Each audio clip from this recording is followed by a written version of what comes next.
Shalom sobat super semuanya, welcome back ya. Kembali lagi bersama kita di sini di Super Talk Santuy.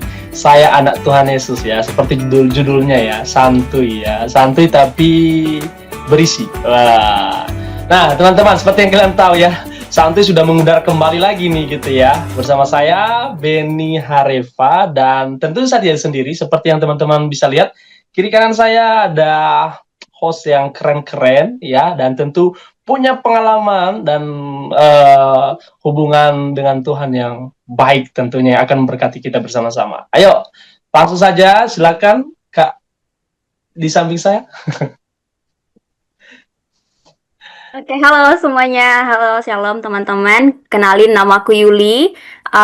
Aku sekarang domisilinya di Jakarta dan kesibukannya saat ini sibuk mencerdaskan anak bangsa sih ya, aka guru. Wih, Wih, mantap, mantap. keren-keren. Oke, langsung saja. Kakak Oke, di sebelahnya. aku Rehani Moi dari Kupang. Mungkin paling jauh nih, kita jauh-jauhan sekarang nih, Ben. Benny di sana, Betul-betul. Yulina di Jakarta, terus aku di Kupang, Nusa Tenggara Timur. Aktivitasnya apa ya? Lagi suka buat cookies-cookies aja, gitu, Ben. Oke. Siap-siap. Thank you perkenalannya Kak Rehani dan Kak Yulinar ya. Dan seperti yang teman-teman tahu ya, mereka punya pengalaman yang keren dan akan memberkati kita saat ini. Dan teman-teman tahu, kali ini kita akan membahas satu topik yang sangat menarik, yaitu tentang leadership, ya, kepemimpinan gitu ya. Kita semua pasti menjadi seorang pemimpin, entah kita memimpin diri kita sendiri, memimpin keluarga kita, dan memimpin di lingkungan yang lebih luas. Dan seperti yang kita tahu ya, akhir-akhir ini atau saat ini di zaman sekarang itu kita banyak mengalami krisis gitu ya, krisis bisa disebut krisis kepemimpinan gitu ya, dimana kita melihat ada banyak problema gitu. Salah satunya adalah di mana kita nggak punya role model nih, gitu ya. Contohnya role model kepemimpinan yang benar atau yang baik. Tapi kita sendiri sedang mencari sebenarnya, kita sebagai anak muda, karena kan kita nanti akan jadi pemimpin juga gitu ya. Biasanya kita cari di media sosial gitu, dan seperti yang kita tahu, di medsos itu kan nggak ngefilter ya, gitu ya, nggak bisa ngefilter mana nih yang baik, yang benar gitu ya. Makanya ini penting untuk dibahas sih. Ini penting banget untuk dibahas supaya kita benar-benar mengerti gitu ya, dan kita bisa mempersiapkan kepemimpinan yang baik gitu ya. Gimana menurut Kak Rehani? Iya, benar banget, Ben. Karena menurutku sekarang, apalagi kalau kita bahas media sosial, itu tidak ada batasannya tuh, Ben. Jadi, kadang-kadang garis antara benar atau salah itu jadinya abu-abu. Dan di media sosial itu kan, apa ya, semua orang dengan semua point of view itu semuanya nyampur.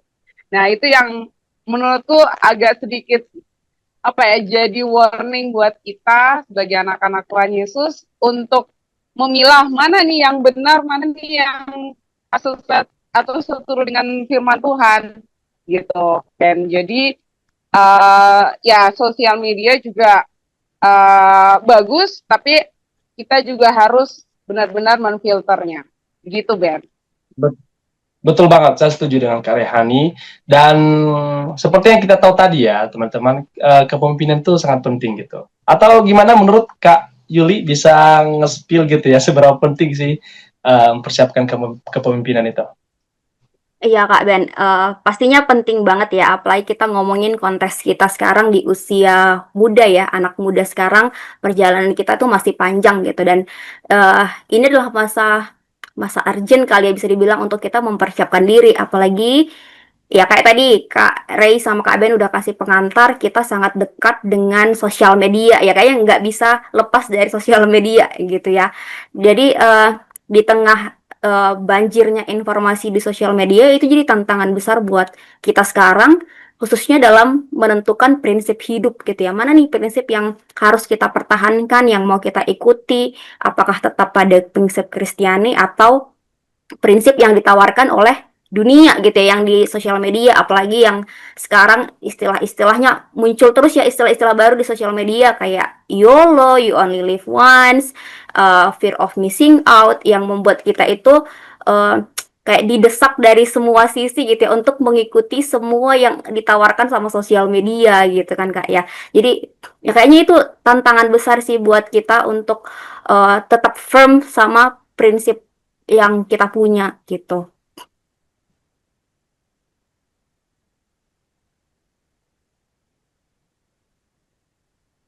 Iya sih, apalagi sekarang banyak banget ya yang menjadi tantangan bagi anak-anak muda zaman sekarang ya kan, apalagi uh, segala macam pola pikir ataupun gagasan tuh bisa disampaikan lewat sosial media, iya kan Yulinar?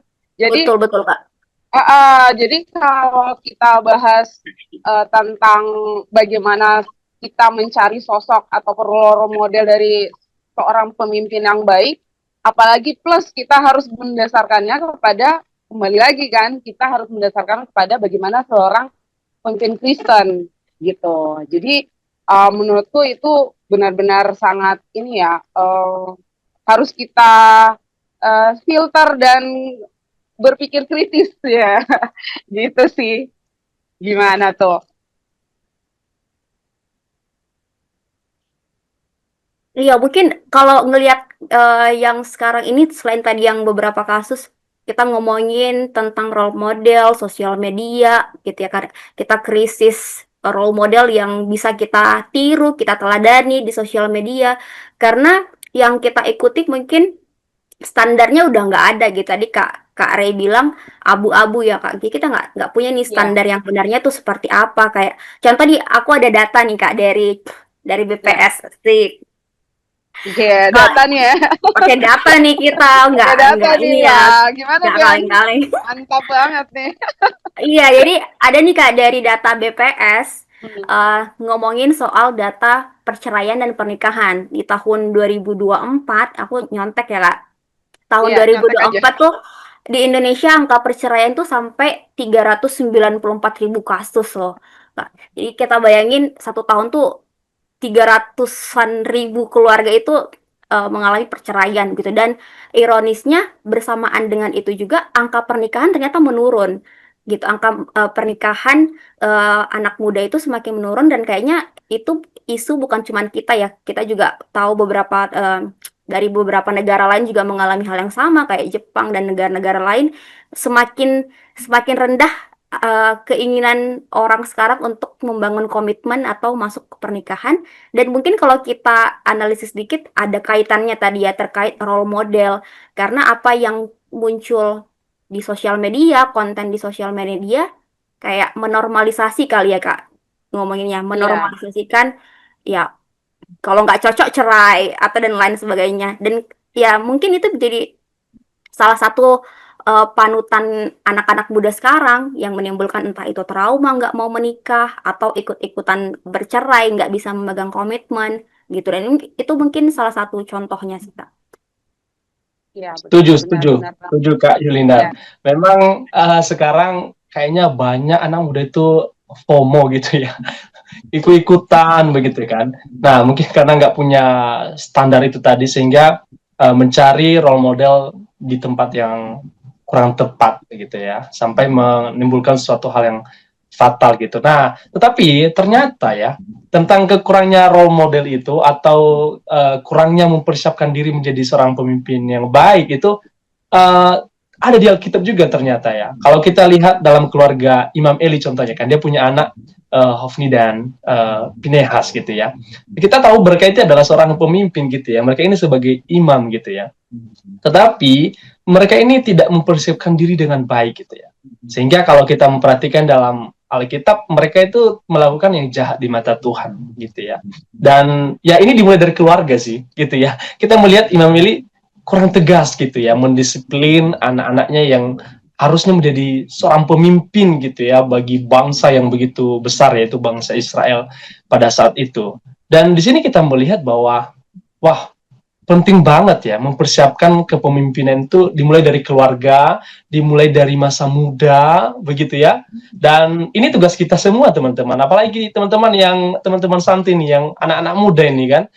Sebelum gitu ya kita gagal gitu menjadi seorang pemimpin yang baik dan berkenan di hadapan Tuhan, ya kita harus mempersiapkan diri lewat panutan, lewat keluarga kita gitu ya, lewat hal-hal yang kita pelajari setiap saat.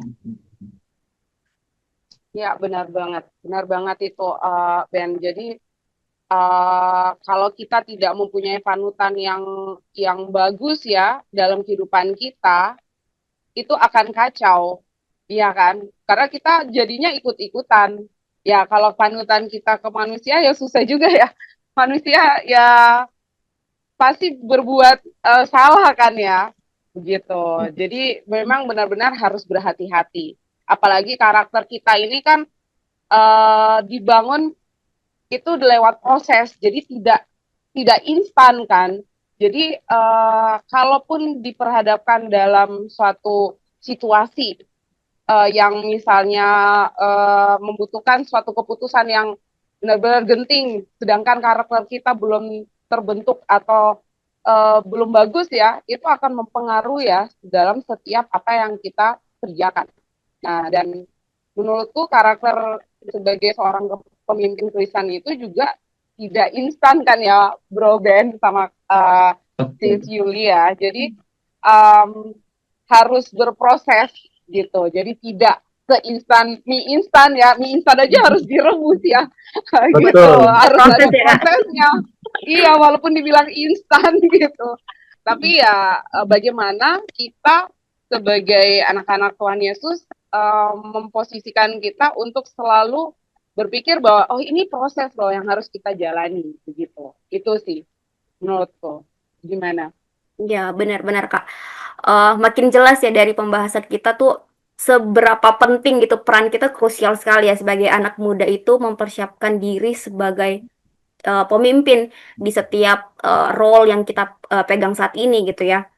Karena pada dasarnya tadi kita adalah pemimpin, mulai dari diri kita sendiri kita adalah pemimpin gitu ya, dan kita bisa memimpin orang-orang lain di role yang Tuhan percayakan gitu. Dan ya ini juga sejalan sama apa yang Paulus sampaikan ya di 1 Timotius 4 ayat 12 yang bicara tentang peringatan atau nasihat kepada Timotius gitu, bahwa kita anak muda itu punya peran gitu ya di society ini, di masyarakat ini kita punya peran. Jadi jangan menyembunyikan talenta atau apa yang kita miliki, karena setiap kita itu punya perannya masing-masing, dan kita bisa menjadi pemimpin, bisa menjadi teladan dari setiap apa yang kita lakukan ya, dari seluruh kehidupan kita gitu ya, bukan terpisah-pisah tapi dari seluruh aspek kita itu harus siap jadi role model gitu ya, jadi teladan seperti itu. Dan ya kita punya peran untuk menentukan kualitas generasi yang akan datang gitu ya berikutnya, apakah melalui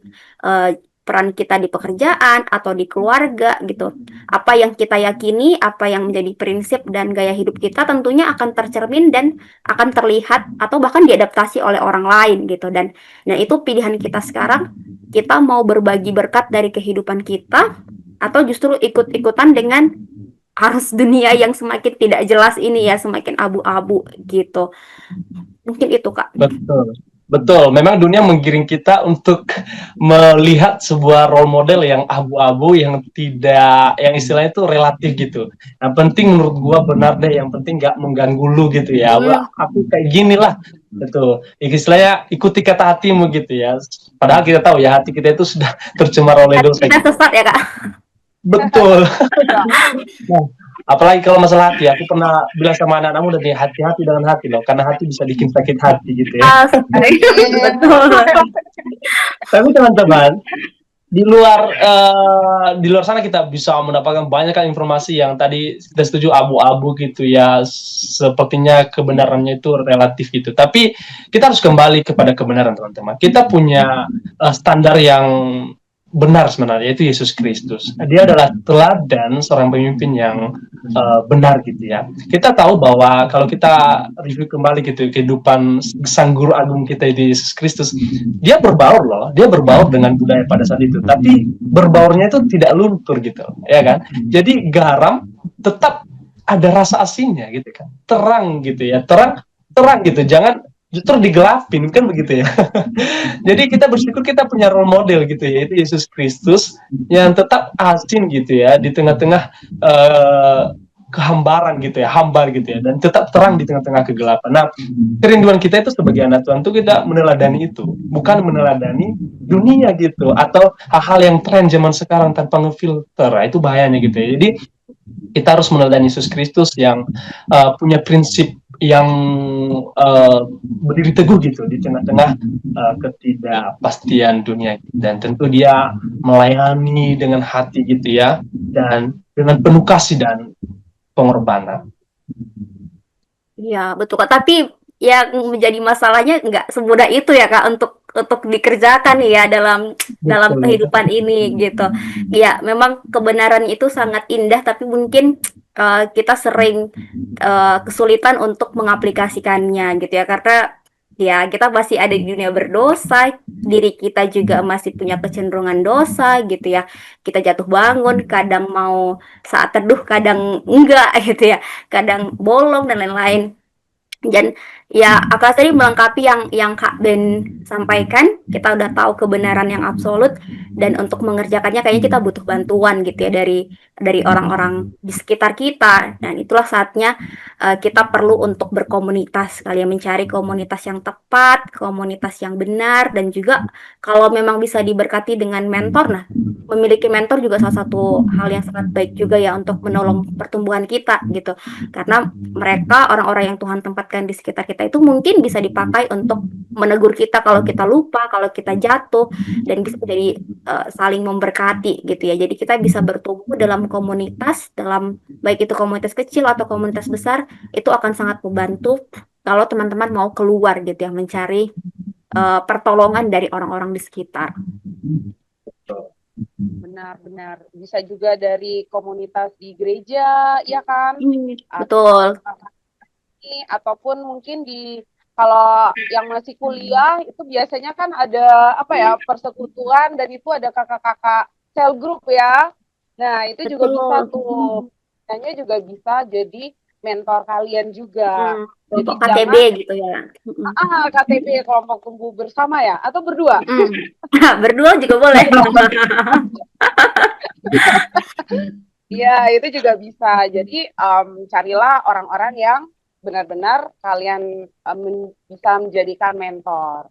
Nah, dan aku juga lihat sosial media ataupun ya di dunia digital saat ini bukan selalu negatif ya, Bro Benny dengan Sis Yuli, tapi bisa digunakan loh dengan baik gitu. Jadi bisa aja lewat konten-konten yang membangun, kita bisa men-share apa yang menjadi nilai kekristenan, apa yang menjadi pengalaman hidup kita bersama Tuhan, ataupun ya konten-konten banyak ya, maksudnya bisa digunakan dengan baik gitu. Dan kita sebagai warga digital, ya mau nggak mau kita disebut warga ya, bukan warga negara Indonesia, tapi warga negara digital yang harus juga apa ya, selektif dan kritis tentang apa yang kita konsumsi setiap hari. Di saat kita scroll, kalau kita kelamaan nge-scroll hal-hal yang sifatnya tidak membangun, ya ditinggalin. Tuh ada tombol tuh not interested ya, langsung ditekan. Ini Kak, kalau lambe turah Kak gimana Kak? Aduh, itu boleh lah, tipis-tipis. Enggak lah, itu tergantung kebutuhan ya. Kemudian apa ya, menurutku juga ada negatifnya, ada positifnya. Tidak selalu negatif, ada positifnya. Itu tergantung ke kita gitu. Gimana menurut kalian? Saya setuju Kak Rehani. Yang awalnya tantangan itu bisa jadi kesempatan justru ya, kita sebagai anak-anak Tuhan ya, untuk belajar dan upgrade diri kita. Cuman nih ya, kita itu kadang susah gitu dengan berbagai konten yang berhamburan begitu ya. Kita itu susah memilih nih mana konten yang sesuai dengan firman Tuhan dan relevan nih dengan kehidupan anak-anak muda zaman sekarang. Nah, justru itu santuy ada. Nah, kita promosi. Betul, betul. Betul. Kenapa santuy ada suara pertobatan, ya kan? Jadi kita mengkonsumsi atau misalnya apa yang kita lihat ataupun di sosial media, apa yang kita baca ataupun nonton, itu tidak sia-sia, malah membangun iman kita dan bagaimana kita boleh bersama-sama bertumbuh dalam keluarga Tuhan Yesus ya, keluarga Allah gitu. Itu sih. Jadi ya mungkin santuy menjadi program yang kayaknya harus wajib di follow, di share, di like, di apapun itu supaya banyak juga kan sharing firman Tuhan. Kalian juga bisa komen ataupun sharing ke teman-teman kalian atau keluarga begitu. Oke, berarti kalau begitu ada ini ya, kita kayaknya sudah seru nih dari tadi bahas tentang topik kita hari ini. Agak berat ya, Kak? Iya. Agak berat-berat gimana gitu ya, Ben ya? Iya, betul teman-teman ya. Memang agak berat tapi penting gitu ya, penting. Saya yakin percaya teman-teman di sini kayaknya masih penasaran ya. Tapi nggak terasa nih waktu kita sepertinya sudah menunjukkan gitu ya. Nah teman-teman, kita tadi sudah banyak dibukakan gitu ya lewat sharing-sharing kita gitu ya. Sehingga sampai akhirnya kita sadar gitu kalau menjadi seorang pemimpin itu bukan pilihan sih. Itu kita pasti akan jadi pemimpin gitu. Minimal memimpin diri kita sendiri gitu. Apalagi nih kita yang akan menuju nih ya teman-teman yang pemuda itu menuju membentuk sebuah keluarga. Nah, kita akan memimpin juga gitu. Kita membuka usaha, kita memimpin. Kita jadi guru, kita memimpin gitu. Jadi mari kita mulai dari masa muda kita ini kita melatih diri kita, gitu ya. Kita melatih diri kita untuk menjadi seorang pemimpin yang berintegritas dan berkenan di hadapan Tuhan. Benar, kalau kamu setia bangun karakter dari masa mudamu, ya Tuhan pasti akan memakai kalian semua lebih dari yang kamu bayangkan saat ini gitu. Amin. Dan apapun yang kalian tabur di masa muda, niscaya akan dituai dengan hal-hal yang luar biasa yang Tuhan bisa pakai di masa tua kalian gitu. Jadi benar-benar betul banget. pakai dengan benar dan intinya mendasarkan semuanya dalam firman Tuhan. Gitu. Setuju. Mantap, Kak. Itu udah kesimpulan ya, Kak, itu ya, Kak. Oke, karena udah disimpulkan oleh Kak Ray, jadi mau tidak mau kita harus segera akhiri gitu ya, Kak, karena udah disimpulin gitu. Nah, thank you buat Kak Ben, Kak Ray untuk sharing-sharingnya, dan juga buat teman-teman santuy yang udah ikutin setia sampai di menit terakhir nih. Terima kasih. Semoga apa yang kita obrolin tadi itu boleh bermanfaat dan juga jadi berkat buat teman-teman. Dan yuk kita sama-sama jadi sobat santuy yang menerapkan kebenaran itu ya, menjadi teladan dan menjadi pemimpin yang Tuhan pakai luar biasa. Dan juga mau ingetin teman-teman, jangan lupa untuk subscribe, like, dan komen channelnya kita, dan juga Instagram kita di Suara Pertobatan, biar teman-teman gak ketinggalan obrolan-obrolan menarik berikutnya yang akan datang. Jadi aku punya pantun untuk menutup. Nanti bantu cakep ya, kakak ya. Siap. Ya. Ada unta makan pepaya. Cakep. Sampai jumpa di obrolan santai berikutnya. Bye bye. God bless you. God bless you. God bless you.